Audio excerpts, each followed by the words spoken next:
Sindicato Mexicano de Electricistas. Tercer encuentro de la región América del Norte, América Central y el Caribe. La economía de los trabajadores. Ciudad de México, noviembre 8 al 10 del 2018. En las instalaciones recuperadas de Taller Aragón, de la cooperativa LF del Centro. Conversatorio. Los sindicatos y otras organizaciones de los trabajadores en la construcción de la autogestión.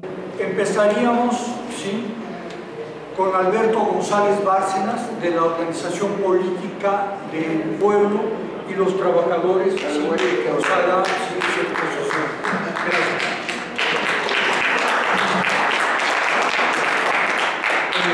Siguiendo la recomendación del compañero, cuando yo estaba más joven, era estudiante, pues había coloquios, había seminarios, también esas reformas. Después vinieron las conferencias magistrales. Bueno, primero conferencias y luego conferencias magistrales, que eran mucho más interesantes, con personas muy exclusivas. Yo creo que en el conversatorio siendo mucho más a gusto. Y como ahí vamos a tocar algunos puntos, como temáticas, abordar que esta mesa se llama autogestión, sindicatos y otras organizaciones. Es decir, ahí el tema ya pudiera estar forzado o pudiera no estarlo. Es decir, según como encontrar, ubiquemos qué es la autogestión, ¿no? Estos términos yo, por ejemplo, pienso que la autogestión no puede darse sin un proceso de politización de la autogestión. O sea, la autogestión es fundamentalmente un proceso político. ¿Sí? Entonces, cuando hablamos de economía solidaria o de cooperativismo, estamos hablando de procesos políticos, esencialmente, que tengan que ver con un fin, digamos, que tengan una consultación económica. Ese es un asunto, pero es un error político, yo veo, un error ideológico, entender el cooperativismo no como un proceso aislado y la autogestión también como procesos aislados de los procesos políticos. Entonces, bueno, más hoy en la etapa esta neoliberal, ¿no? El neoliberalismo no solamente es privatizaciones y adelgazamiento del Estado, sino el neoliberalismo desde el punto de vista de sus objetivos culturales de recomposición social, pues tiene que ver más bien con la despolitización de la sociedad, ¿sí? Su pérdida de identidad. La reforma laboral, por ejemplo, pues es no solamente precarizar el trabajo, sino desindicalizar el trabajo, es decir, desorganizarlo. Entonces hoy es un reto, digamos, desde el punto de vista de la autogestión, establecer esa ruta de regreso a la política, digámoslo así, ¿no? Regreso a la política. Los sindicatos, pues ya es una expresión de autogestión. O sea, un modelo de autogestión le llamamos sindicatos. Pero eso, bueno, fue en función de la disputa en la relación obrero-capital. Y ahí, pues, por ejemplo, el Sindicato Mexicano de Electricistas, al que pertenezco también, pues se encontró toda una ruta de gestionar un contrato. ¿Sí? Yo creo que, con eso concluyo, para ser así muy puntual, yo creo que el golpe que le dieron al Sindicato Mexicano de Electricistas, que ahora en su autonomía, no solamente la que reclamamos, sino la autonomía de pensamiento, es decir, el SME transita a la construcción, al entendimiento, a la comprensión de qué es la autogestión. Nosotros sabemos la autogestión y la autonomía dentro de un margen de relación obrero-patronal. ¿Sí? Ahí, digamos, ya habíamos logrado una experiencia muy importante, centenaria, y sabíamos incluso cómo hacer una huelga, cómo prepararla, o cómo dirimir el conflicto en términos de la revisión salarial. Esa autogestión, digamos, ese nivel de autonomía, pues la teníamos muy bien. Entonces yo creo que esto que yo coloqué diciendo, de entender la autogestión como un proceso evidentemente de naturaleza política, tiene que ver con una autonomía también del saber pensar, ¿no? Del crear pensamiento nuevo, para entonces ser autogestivo, porque a veces estamos queriendo ser autogestivos con un pensamiento caduco o que nos han interiorizado en una invasión, digamos, cultural del pensamiento. Es también un proceso de toda la autogestión de creación de ideas. Así la dejaré. Bien, gracias. Sí. Le pediríamos a Armando Robles de la organización Nueva Era de Chicago, si esta cooperativa que continúe. Buenas tardes, compañeros, compañeras, camaradas. Es un honor para mí estar aquí en este edificio del CNE. De hecho, he seguido su lucha desde que Felipe Calderón cerró sus instalaciones. La verdad, para mí era muy esencial e importante estar aquí. Mi nombre es Armando Robles, soy presidente del local de UE el 1110, de los electricistas de Chicago. Trabajo en una fábrica de ventanas. Esta fábrica de ventanas tenía 45 años de historia. Empezó en una cochera en Chicago. Primeramente quiero también aclarar, yo no tengo una educación de preparatoria, ni siquiera yo nomás llegué a la secundaria, por lo cual quiero pedir disculpas si mi lenguaje también no es muy coloquial. Por el otro lado, esta fábrica llevaba como 35 años bajo un régimen de sindicatos charros que no siempre nos vendían. En 2001 nos vendieron una huelga de 15 días donde el mismo representante del sindicato nos decía que podíamos cruzar la línea de huelga, que estábamos en nuestro derecho. En los Estados Unidos hay dos cosas. Cuando en una huelga la gente, si quiere pasar la línea de huelga, está en su pleno derecho. Y dos, es en contra de la ley tomar las fábricas, hacer una ocupación. Bueno, en 2001 perdemos una huelga, empezamos a organizarnos para cambiar sindicato. En esto hay una ventana de 3 meses antes de expirar el contrato sindical. Se abre una ventana para poder cambiar de sindicato. Lo que ocurre aquí es de que nos venden, durante esos 3 años empezamos a recaudar firmas de nuestros compañeros por abajo del agua, logramos colectar el 90% de las firmas y logramos traer al sindicato de electricistas, que no pertenece a la FL-CIO, que es como la CTM acá en México, y que es una organización enorme, sino que es un sindicato de base, donde el eslogan de nosotros es los obreros gobernamos lo que queremos hacer en nuestra fábrica, en nuestros lugares de trabajo. Bueno, para no hacer la historia tan larga, en 2008 la fábrica cierra sin ninguna necesidad de cerrar, con la única intención de cambiar las operaciones de Chicago a Iowa, en un pueblito donde iba a pagar salarios más bajos, donde iba a tener mejores oportunidades, y iban a aventar casi 550 trabajadores a la calle con salarios que nos debían y con vacaciones, y aún había una ley que decía que cualquier empresa de más de 50 trabajadores tenía que darte el 60 días de previo aviso. Entonces, total, no pusieron, y la culpa se le echaban al Banco de América. En el 2008, el Banco de América, el banco más grande del mundo, había recibido apoyo financiero de George Bush, y a nosotros nos estaban cerrando. Entonces utilizamos un eslogan donde decía: ellos recibieron apoyo financiero y a nosotros nos están echando a la calle. Todo el mundo se identificó. Fue una lucha a nivel mundial. Logramos ganar.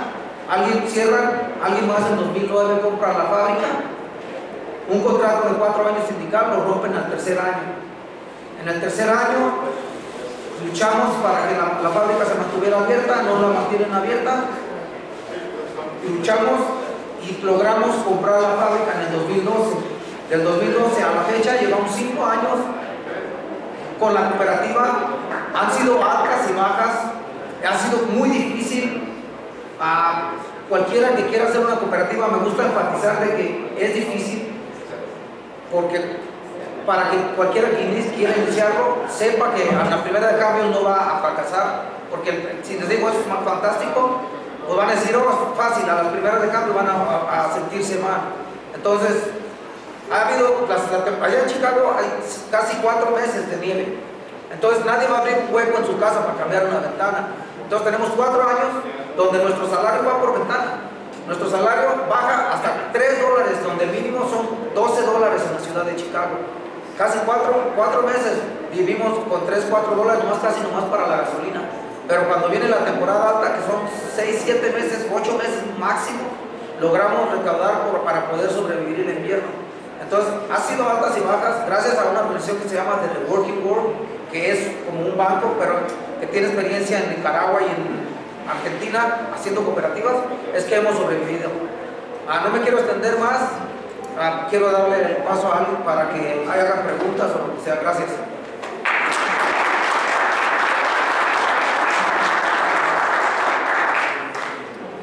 José Humberto, sí, bueno, él es secretario exterior, sí, de esta lucha del Sindicato Mexicano de Electricistas. Toma la voz. Bueno, vamos a hablar de autogestión, pero de trabajo, ¿no? Porque la autogestión es algo, un concepto más general. Y en el caso de la autogestión del trabajo, tiene que ver con 2 aspectos fundamentales. Uno es quién tiene la propiedad de los medios de producción, ¿no? Quién es el dueño de la empresa, del establecimiento, del local, de la panadería, de la industria, etcétera, y cómo se gestiona la organización del trabajo. No hay capitalismo que no sea salvaje, pero bueno, el último modelo, el que llamamos neoliberalismo, ha sido un capitalismo de exclusión, donde no todos tienen trabajo, de desregulación del trabajo, precarización del trabajo, de desestructuración de las conquistas históricas, y desestructuración y aniquilamiento de las organizaciones de resistencia de los trabajadores. Y la autogestión tiene que ver con la posibilidad de que los trabajadores, dentro del conflicto con el capital excluyente, con el modelo, puedan acceder a la propiedad de sus medios de producción. Entonces hay muchas experiencias de fábricas recuperadas, de recuperación de activos como ese, a partir de la lucha sindical, de la lucha de los trabajadores.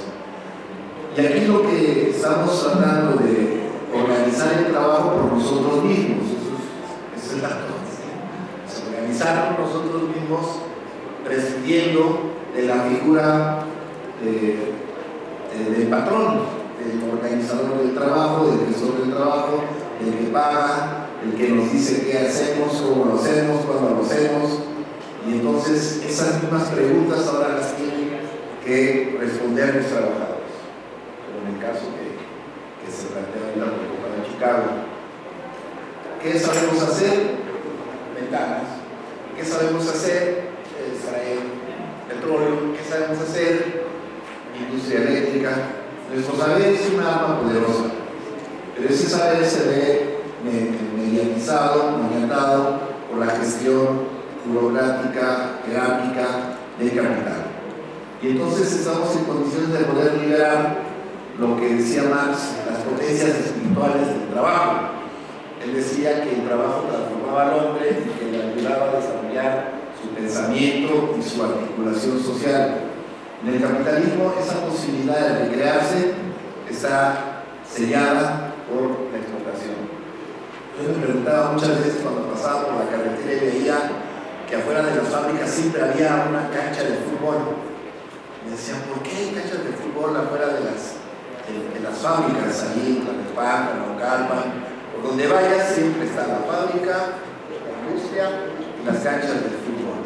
Y después, en una interpretación lúdica, muy personal, después de haber leído algunos textos marxistas, me preguntaba si no jugando fútbol las personas pueden recuperar sus potencias espirituales y recrearse a sí mismas en colectivo y tener el valor, ser dueños del valor, después de haber trabajado 8, 10, 12, 16 horas manejando una máquina o en la línea de producción, y Y entonces ellos, los capitalistas, son listos, que bueno, hay que darles algo que compense, ¿no?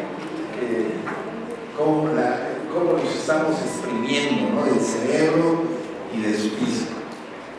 Y la autogestión yo creo que es algo como si tuviéramos el balón ahora nosotros, en la organización del trabajo, y en equipo jugáramos con otros fines, no para enriquecer a unos, sino para satisfacer nuestras necesidades de vida, ¿no? de cultura, de educación.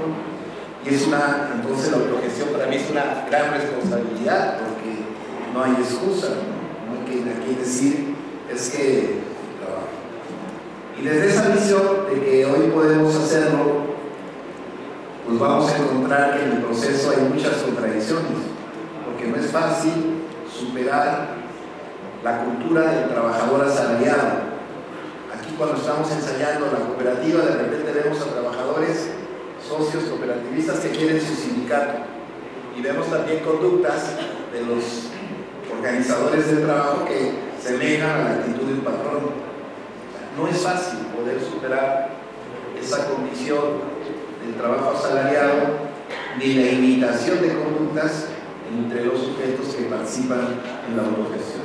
Entonces, con eso yo quiero decir que la autogestión tiene una primera condición, que es la posibilidad de tener en tus manos los medios de producción. Sean poquitos, sean muchos, es tu organización para producir, para organizar el trabajo en función de fines diferenciados de, digamos, una aspiración de acumulación o de enriquecimiento con el trabajo ajeno, sino una cuestión que tiene que ver con la satisfacción del grupo asociado, de trabajadores libres asociados para satisfacer sus necesidades. En el contexto del capitalismo decadente que hoy vivimos, pues eso es todavía más difícil, porque tenemos que ir al mercado, y en el mercado juegan sus reglas, sus leyes, y eso nos dificulta ser autogestivos. Muchas gracias.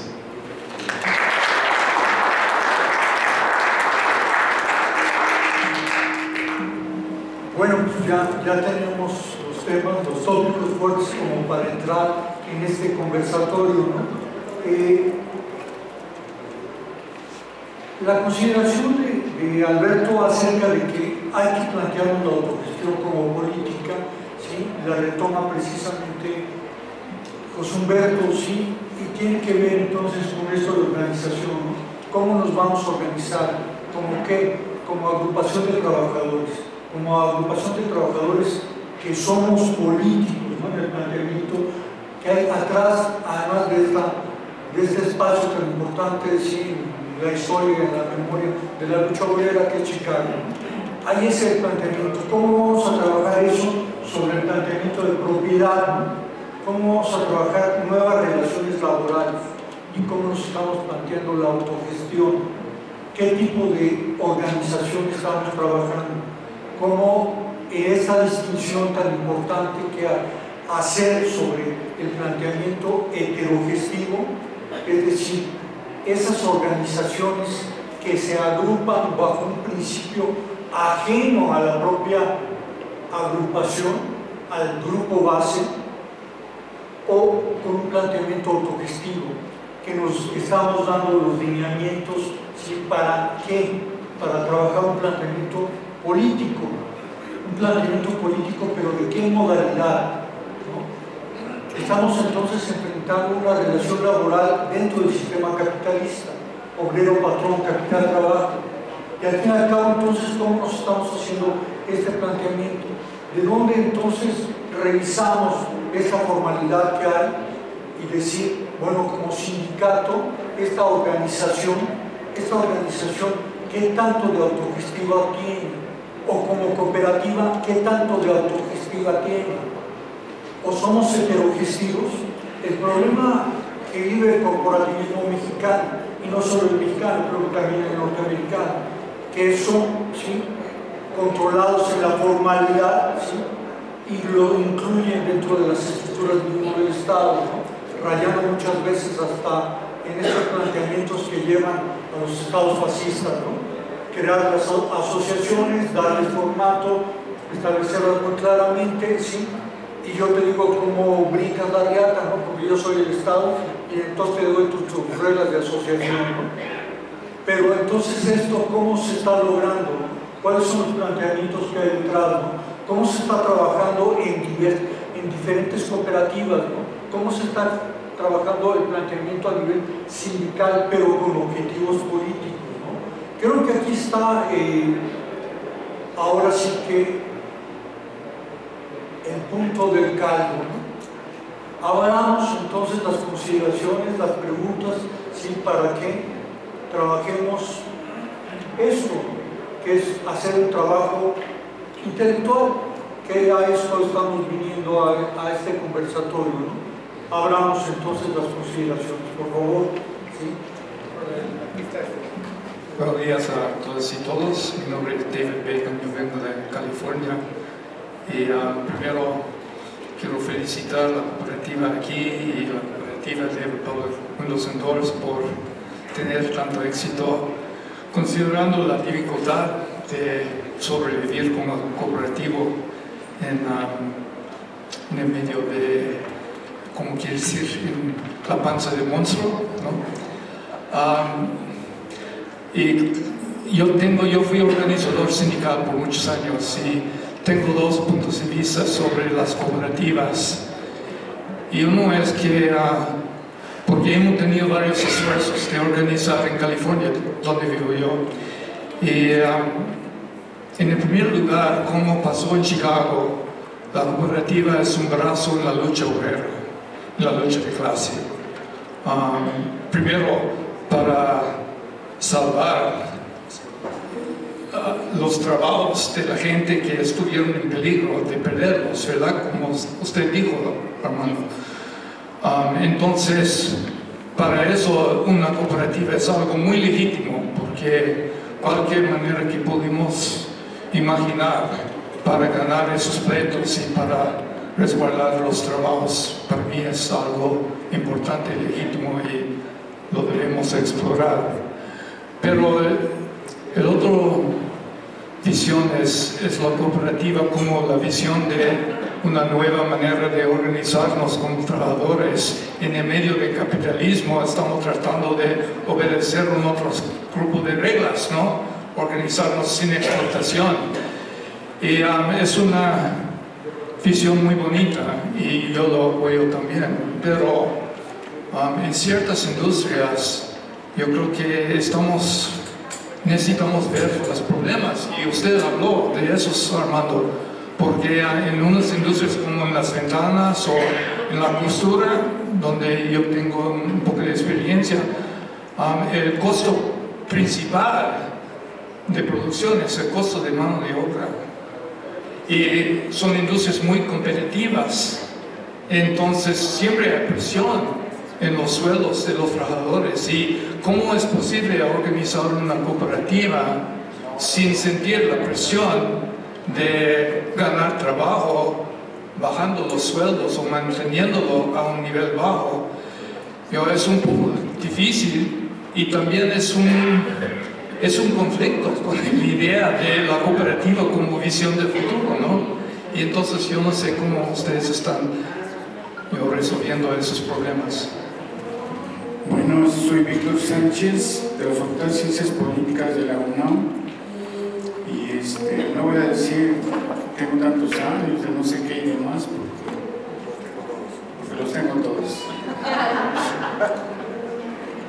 Por culpa del ESME estoy aquí, y entonces también es culpa de los electricistas a lo que me dedico.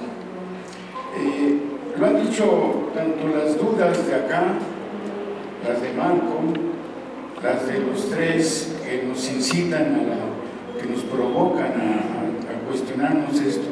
Empezó, con perdón de Oriente, el Güero Bárcenas, a plantear: este es el asunto, es formación política, es discusión política, es lucha política. Entonces, la historia del sindicalismo general es justo la ausencia de una formación de política de clase. Lo dijo un Carlitos hace muchos años, que ese era el debate, el análisis que hace del capitalismo, ya lo llamó desde entonces, no solo salvaje, sino violento, y todas las experiencias que tenemos al frente nos indican eso, pero nos dio ejemplos él, nos están dando ejemplo, vino la compañera de Cuba, deberíamos de, no sé si a todos nos deberíamos ir a preguntarle, explotarle y preguntarle todo lo que podamos, cómo han resuelto eso. Nos asombra que la pequeña isla, el pequeño territorio frente al país más poderoso, más salvaje, más interventor, más militarmente acosador, invade, y por supuesto es el gran promotor de la ideología capitalista, de la burguesía. Bueno, ahí está la solución. Pero también ese Carlitos analizó lo que hace mucho tiempo en Francia hicieron los obreros y descubrió ahí lo que es la dictadura del proletariado, que suena feo y se espantan muchos burgueses. Hay que estudiar la Comuna de París. ¿Y qué hicieron en la Comuna de París? Los obreros, los colonos, los pobladores tomaron el poder. Y sí, va a pasar como con el 2 de octubre, los masacraron, pero lo importante no es la masacre, lo importante del 2 de octubre no es la masacre de estudiantes, revisemos el proceso, y eso es lo significativo, y de eso tenemos que aprender. Por ejemplo, hubo una cooperativa muy buena, de su mejor época fue el único periódico en México que habló del 68, Excelsior. Excelsior fue una cooperativa. ¿Por qué no estudiar justo antes de que Echeverría la destruyera, ¿no? Y que después la vendieran hoy a la cadena del Sol de México? Entonces estudiemos no las derrotas, sino los procesos. ¿Por qué tuvieron que aplastar militarmente a la Comuna de París? ¿Por qué Díaz Ordaz decidió igual matar y asesinar en Tlatelolco a los estudiantes? Entonces, la respuesta a varias de las preguntas que hicieron las estudiantes que nos vienen a visitar, y bienvenidas por supuesto, para que no veamos que todo es tronco. También están ellas, ¿no? Y entonces, sí, porque también hay que estudiarlas a ellas. No fuera Yankees, no. A Yankees que no merecen estar afuera. Yankees go home, no, esto es come on. ¿De acuerdo? Entonces, esto es lo que tenemos que estudiar.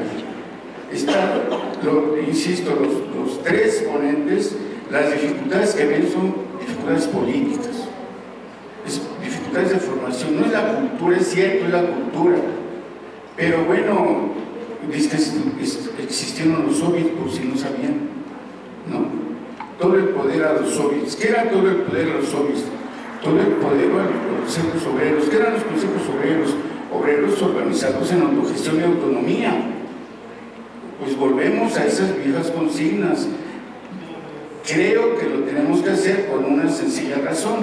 Nos está espantando el capitalismo salvaje del neoliberalismo. Bueno, pero hay bastantes ejercicios, ejemplos, y pues si es necesario volver a estudiar cómo se formaron, fortalecieron los soviets, los consejos, hoy las cooperativas, pues regresemos al estudio y formémonos.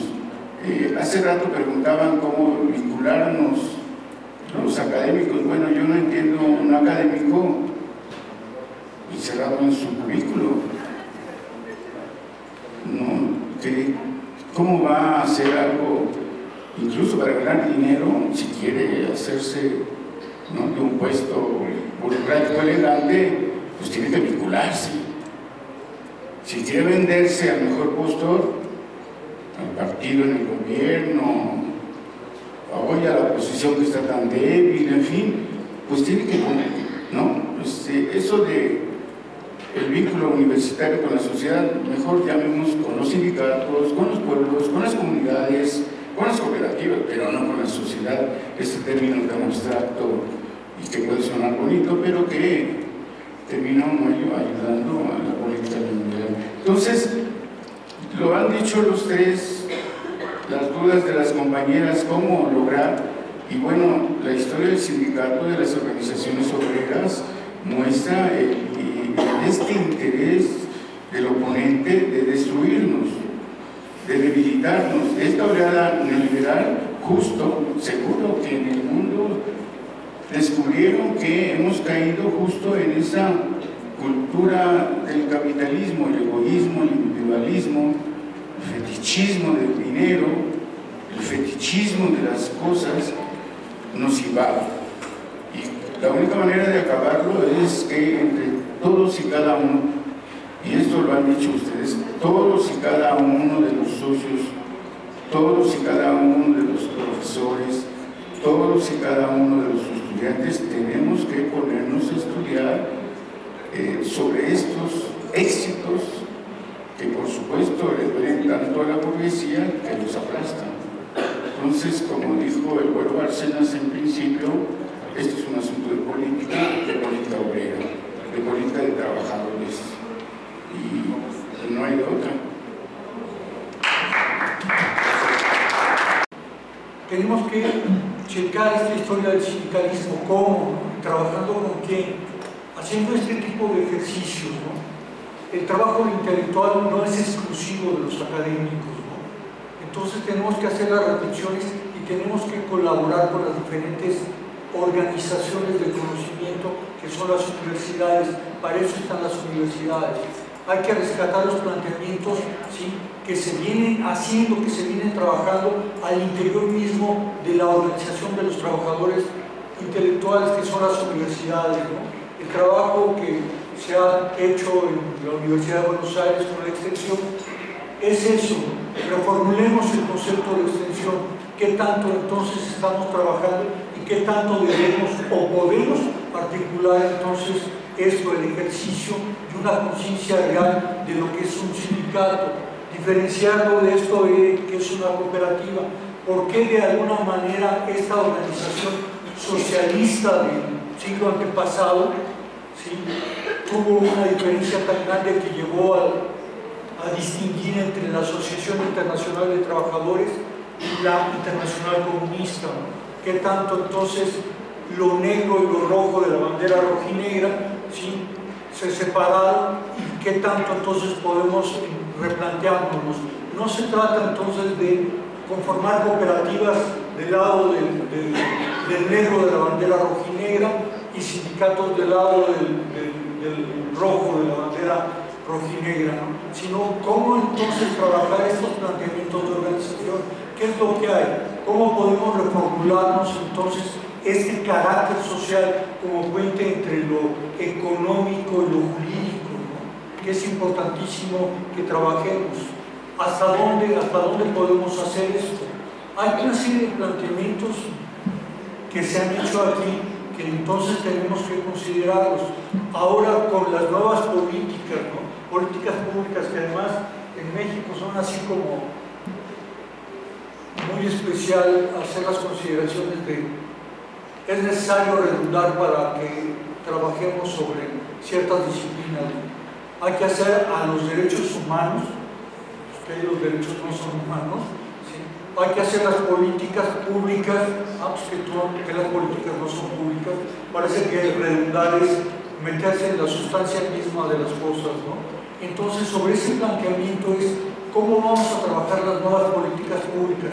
¿Se está abriendo las posibilidades con este Estado o estamos en riesgo, sí, de caer en un estado heterogestivo, ¿no?, y que los lineamientos para las organizaciones de los trabajadores vengan de fuera de las organizaciones de los trabajadores?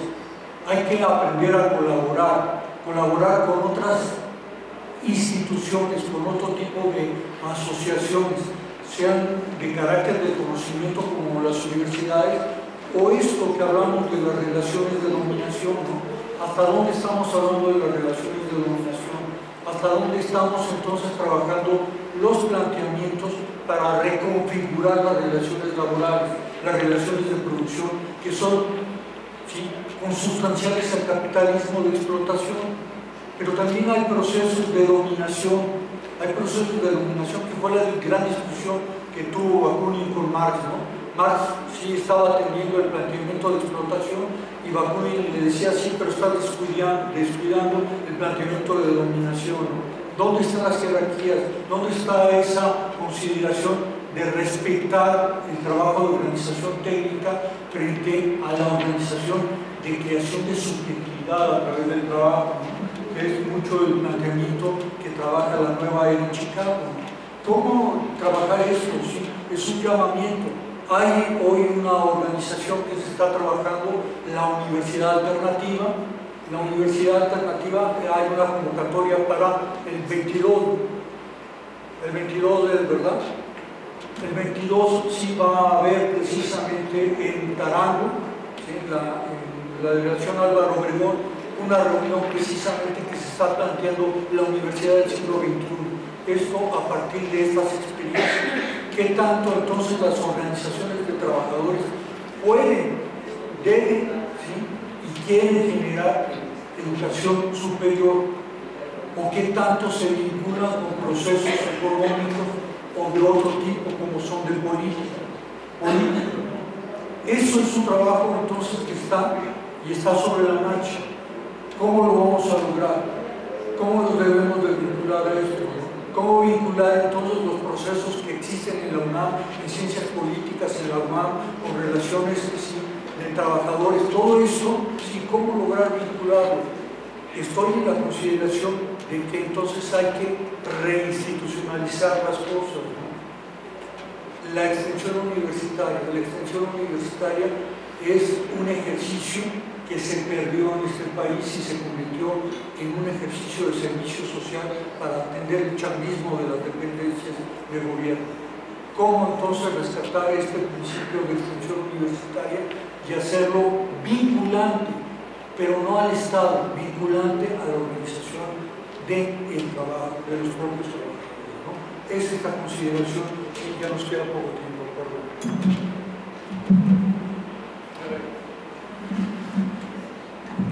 Sí, creo que entonces parece ser que está en una camisa de fuerza, tanto interna, como dice el profesor, la cuestión de la jerarquización, de una cultura del trabajo que no profundiza en el proyecto general de la cooperativa y en sus sistemas de una manera amplia, sino vuelve a repetirse en las cooperativas lo mismo: voy a mi trabajo, me pagan y me voy, ¿no? Eso, digamos, pues, no es autogestión, eso es trabajar de una manera alienada en una cooperativa.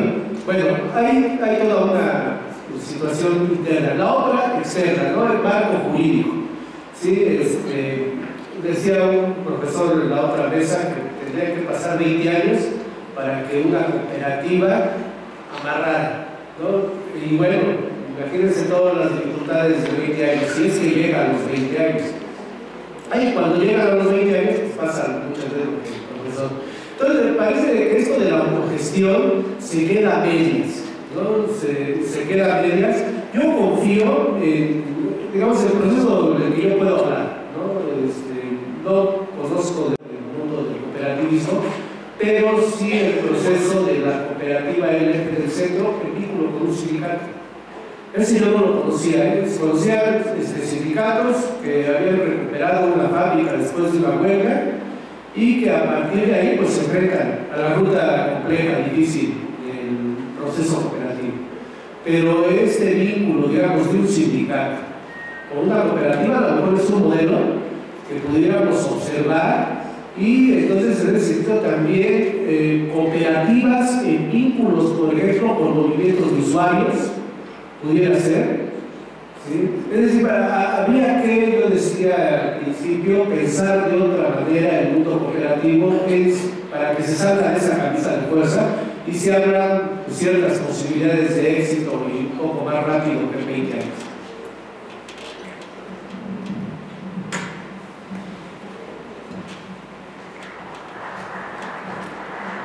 Bueno, a mí me gustaría agregar algunas cosas.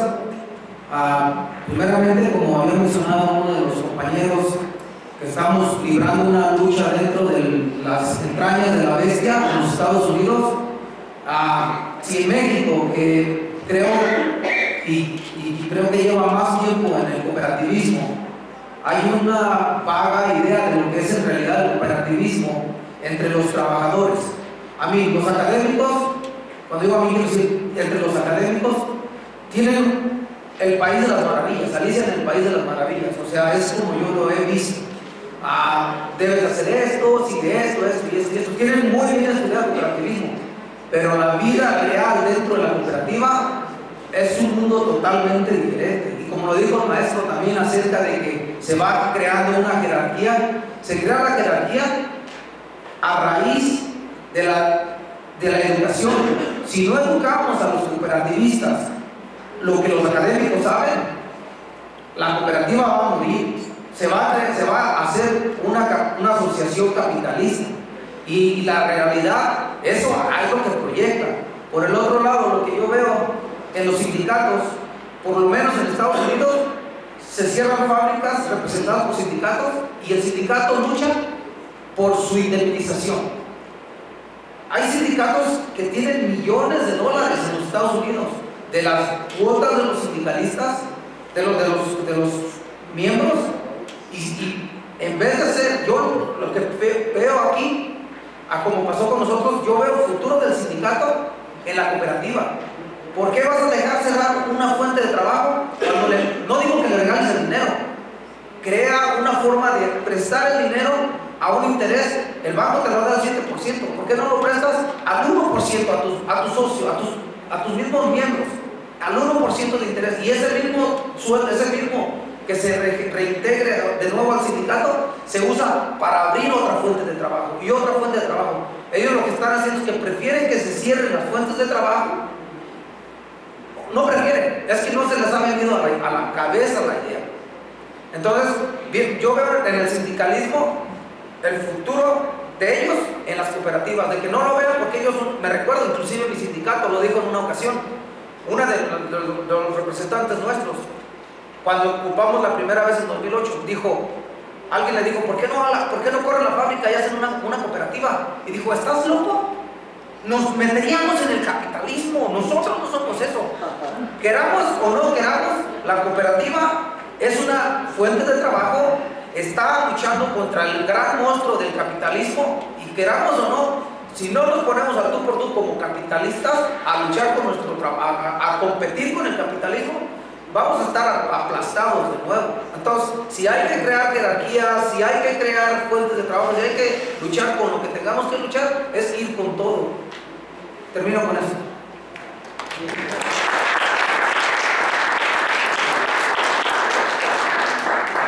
Bueno, se han dicho muchas cosas acerca de la autogestión y demás, pero creo que hay que enmarcarlo en algo más general. Ciertamente, como se ha dicho, lo que estoy diciendo, no hay capitalismo que no sea salvaje, pero el capitalismo no siempre es el mismo. Eso es importante, porque si no nos quedamos con una consideración muy general que no nos ayuda a entender nuestro momento histórico. La revolución tampoco siempre es la misma. Y entonces tenemos que tener una observancia sobre los procesos históricos para poder ubicar nuestra acción como sujeto histórico de cambio social, político. Cuando nosotros caracterizamos el modelo actual, el neoliberalismo, lo diferenciamos del modelo anterior en tanto que algunas de las conquistas históricas de los trabajadores fueron desmanteladas. Las desmanteló el neoliberalismo. Separó la economía del Estado, regularizó el mercado laboral, precarizó el trabajo, echó a la calle a millones. Hoy hay trabajo informal como no había antes. Y bueno, para nosotros el cooperativismo, como los sindicatos, como la misma autogestión, son formas de resistencia de los trabajadores al capital. Tenemos que entenderlo en esa ubicación histórica, porque si no caemos en confusiones. Yo no puedo decir que la autogestión sea una cuestión política, así en abstracto, porque para eso yo diría, en todo caso, hagamos el Partido de los Trabajadores de carácter revolucionario y vamos a la lucha política.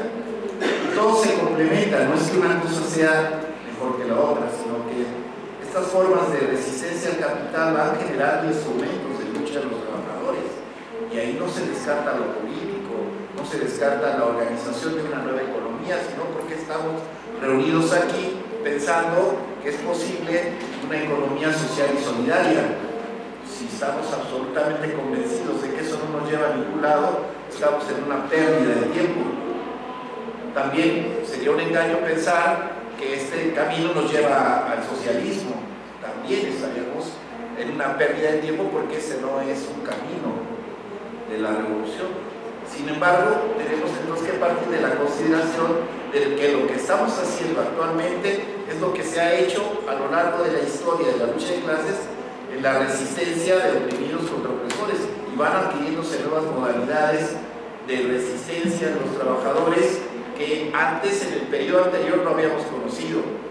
Había antecedentes, se habló de la revolución bolchevique, podíamos hablar de la autogestión en Yugoslavia, podríamos hablar del cooperativismo en Cuba, en fin, hay muchas experiencias y tenemos que retomar las experiencias que nos permitan liberar la fuerza de los trabajadores.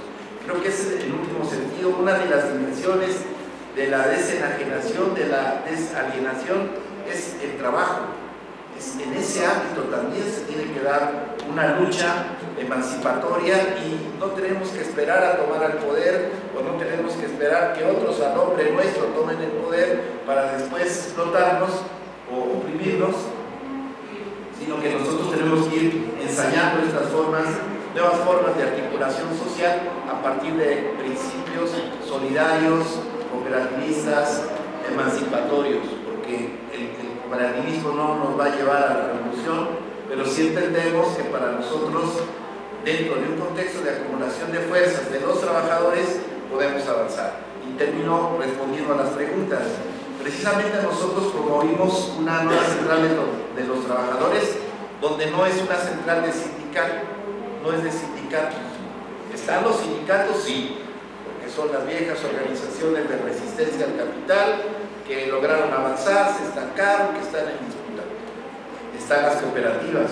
En la nueva central de trabajadores que nosotros impulsamos, hay sindicatos, hay cooperativistas, y también estamos abriendo una línea de acción de los no organizados, de los que no están en la cooperativa, tampoco están en el sindicato, pero que también quieren participar en la pelea, quieren luchar y están dispuestos a organizarse. A esa línea de acción le llamamos organizar a los no organizados, ¿no? Y en este periodo de regulación del mercado laboral, de crecimiento del trabajo informal, es muy importante lanzar estas iniciativas de organización para que las personas tengan pertenencia en un instrumento de lucha de los trabajadores. Y creo que esas formas pueden convivir, coexistir. Un ejemplo es este, que estamos ensayando en el sindicato, en la cooperativa electricista, pero no es la única, ni es ni el mejor, ni puede ser absolutamente el único camino a seguir. Hay muchos caminos a seguir. Lo importante es que no perdamos de vista quién es el enemigo, cómo se va montando, cómo va generando nuevos escenarios de opresión, de lucha, de dominación, y entender que esto no es en absoluto nuestro futuro, nuestra última determinación, sino que el quehacer humano, la organización de los trabajadores, de la sociedad insurrecta, en rebeldía, puede generar en escenarios, ensayos que vayan en otra dirección. Ir construyendo nuestro futuro, no esperar al advenimiento de una sociedad sin explotadores explotados, porque eso está en los libros y está muy bien, nos han enseñado mucho los libros, pero nosotros tenemos que crear también nuevos caminos. Gracias.